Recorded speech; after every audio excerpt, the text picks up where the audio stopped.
The silence in the grand ballroom was shattered not by music, but by the cold, metallic clang of a security barrier being accidentally struck. Zoe Taylor froze instantly, her hands, raw from hours of polishing silver, pulling back from the massive crystal centerpiece. She knew she had messed up. She was supposed to be invisible. Zoe was 11 years old, small for her age, and utterly lost in the vast, echoing opulence of the Vance estate. She wore a plain, dark dress, a stark shadow against the shimmering silk and gold of the Manhattan mansion. She was the daughter of the housekeeper, Carmen Taylor, and existed on the margins of a world built entirely on money and illusion. Her mother, Carmen, appeared instantly, her face tight with fear. "Mi vida, what did I tell you? Eyes down, hands busy. We cannot afford mistakes here." "I'm sorry, Mama, but I saw it," Zoe whispered, her eyes wide, fixed not on the crystal, but on the massive canvas dominating the far wall. The painting, a $15 million acquisition supposedly by a renowned French impressionist, was the centerpiece of the gala tonight. "See what? See the millions we don't have," Carmen hissed, pulling Zoe toward the kitchen entrance. "No, Mama, the brushwork. It's wrong. It's too heavy in the upper register. And look at the signature. It's too clean. That painting is a fake." Carmen stopped dead, gripping Zoe's arm painfully. "Silencio. Zoe, you will speak to no one. That is Madame Vance's newest treasure. If you breathe a word, we lose the job, we lose the apartment, we lose everything. You understand me? We are invisible here. Stay invisible." But Zoe couldn't unsee it. She had developed an intense, private passion for art, spending hours in the mansion's library studying auction catalogs and monographs. While the elite admired the price tag, Zoe studied the soul of the work. And the soul of the Saint at dusk felt entirely cold and manufactured. Vance arrived, a woman in her late 50s whose tightly controlled beauty and diamond jewelry were the foundation of her social empire. She surveyed the ballroom, her expression sharp and calculating. She spotted the slight imperfection in the crystal centerpiece and summoned the house manager. "Ensure every detail is flawless, George. The importance of this gala cannot be overstated. This painting, The Saint at Dusk, is my statement. It confirms my status. There will be no mistakes." Zoe watched Vance, feeling a rising tide of righteous anger. Vance didn't love the art. She loved the price and the power it represented. The guests began to arrive, a wave of financiers, politicians, and socialites. Zoe was assigned the task of moving through the crowd, offering small, decorative hors d'oeuvres, a deliberate invitation to invisibility. She moved closer to the painting, her eyes tracing the fatal flaws. The specific cadmium yellow used in the twilight, too vibrant for that period.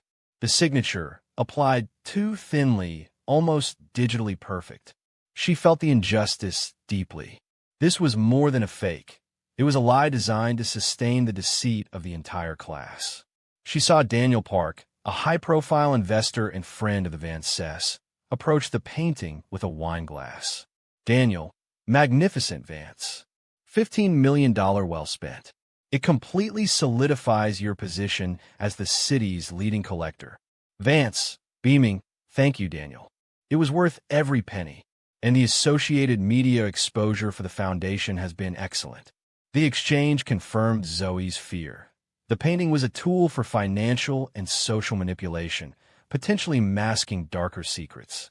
Zoe served a tray of canapes to a group of art dealers. One of them, a stout man with a monocle, was pontificating loudly. "Dealer, the brushwork here is simply sublime. Pure fortune. The emotion." Zoe couldn't hold it in. The truth was burning in her chest.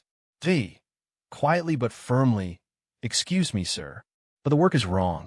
Fortune never used that particular lead, white, on canvas after 1888. The canvas weave is too modern." The dealer stopped, turning slowly to face the small girl in the uniform. He looked utterly bewildered. "Dealer, did you just address me, child? Who are you?"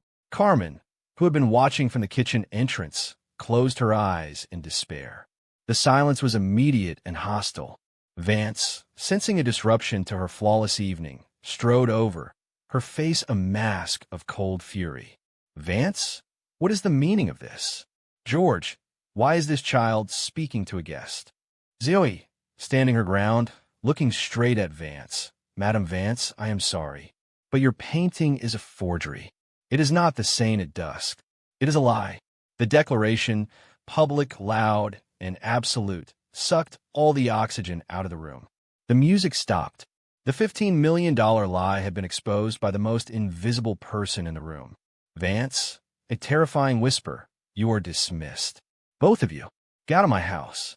You are never to set foot here again. Carmen rushed forward, tears streaming down her face. Her name, Senora. She's just a child. Please, Zoe, come. Carmen dragged Zoe toward the exit, ignoring the cruel whispers of the retreating guests. Zoe didn't resist. She was shaking, terrified, but the truth had been spoken, and the air, though dangerous, finally felt clean. The consequence was immediate and brutal. Carmen and Zoe Taylor were not only fired, but evicted from their small apartment, part of the Vance Estate staff housing. That very night, they packed their meager belongings, the reality of their homelessness crashing down around them. Why, Zoe? Why did you have to speak? Did you not see the price? Did you not see the loss? Carmen wept, folding their clothes. I saw the lie, Mama, Zoe insisted, her eyes still blazing with the fire of integrity. It hurt me to see the lie. They think money makes them gods, but they're just dishonest. They found temporary refuge with Mirabelle, Zoe's art teacher, who lived in a small, cramped apartment miles away. Mirabelle was older, pragmatic, and believed fiercely in Zoe's talent. Mirabelle, Vance can't silence the truth, Zoe. We just need to give your truth credibility. The following days were consumed by research. Mirabelle, using her modest savings, arranged a meeting with Dr. Alistair Finch, a respected but notoriously private art authentication expert. Dr. Finch was everything the Vance set pretended to be: genuinely wealthy, genuinely cultured, and utterly cynical. He listened to Mirabelle's plea and looked at Zoe with skepticism. Dr. Finch, a child's hunch? Ms. Taylor, that painting is insured for $15 million. It has passed multiple appraisals. Are you seriously suggesting a preteen girl noticed a cadmium defect that entire professional firms missed? Mirabelle, Zoe's eye is pure, doctor. She studies the work, not the price. She's the only one not blinded by the glamour. Dr. Finch, intrigued by the challenge, finally agreed to review the high-resolution images Zoe had secretly taken of the painting. He performed a preliminary digital analysis, cross-referencing the brushstrokes with Fauchon's known materials. The initial results were alarming.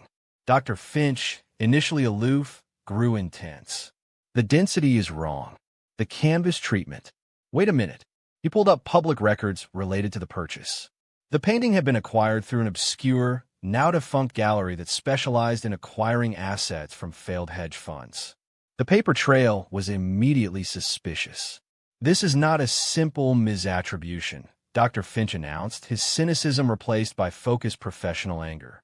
Your daughter hasn't just found a fake, Ms. Taylor. She's exposed a network. This gallery was a front for money laundering. We need access to that painting, and we need a forensic spectrometer. The stakes escalated dramatically. This was no longer about a job. It was about exposing an organized crime. Meanwhile, Vance was fighting back with ferocity. The initial rumors from the gala had become a widespread scandal in the social pages. Vance, desperate to protect her reputation and the foundation she oversaw, commissioned two highly dubious restorers to perform superficial cleaning and reappraisal. Vance called her husband, Richard Vance, who managed the family's main investments.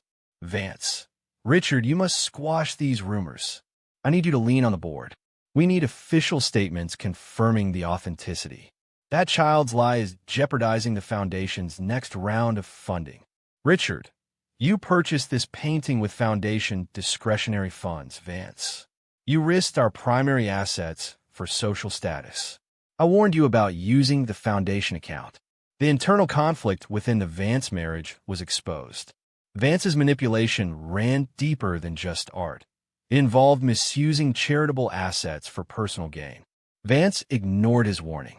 She announced a second, even grander gala, a vindication gala, explicitly designed to reaffirm the painting's authenticity with her manipulated appraisals. The pressure mounted on Zoe and Carmen. Richard Vance's lawyers, aiming to discredit the family before the gala, began spreading rumors about Carmen's financial instability and Zoe's pathological need for attention. "They're trying to break us, Mama," Zoe said, clutching her mother's hand. "Let them try, mi vida," Carmen replied, her eyes burning with quiet strength. "We have the truth now. The truth is stronger than their lies." The night of the vindication gala arrived. The Vance estate was draped in white silk and spotlights. Vance, resplendent in emeralds, hosted with terrifying confidence. She stood beside the Seine at dusk, which had been newly varnished and hung under perfect lighting. Vance welcomed the crowd, her voice dripping with condescension. "Vance, we are here tonight not just to celebrate art, but to celebrate truth and integrity.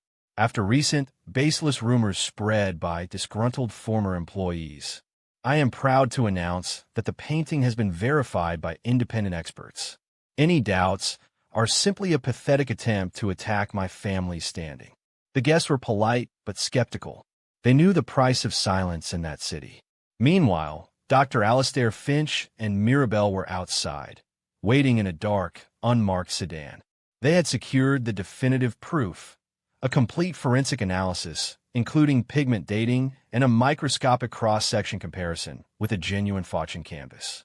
"Dr. Finch, she is relying on social pressure to make the lie true, Mirabelle. We can't allow it. We go in now. The media are already inside." "Mirabelle, Zoe needs to be there, doctor. She started this. She deserves to see the truth win." Zoe, wearing her best, simple dress, was waiting with them. She was terrified but ready. "I need to go back in, Mama. I need them to see me." Carmen, though shaking with fear, released her. "Go, mi vida. Be brave." Zoe slipped past the security perimeter and entered the ballroom just as Vance began to toast.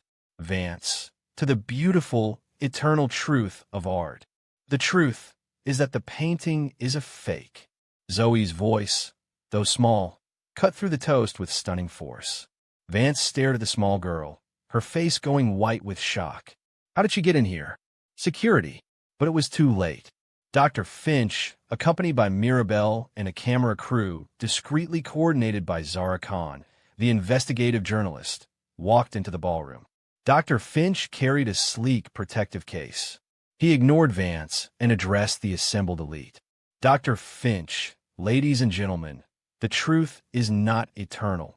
It is verifiable. This acquisition was a fraud. My forensic analysis confirms that the Seine at dusk is a modern forgery. The cadmium yellow pigment dates to the late 1980s, and the canvas was chemically treated to simulate age."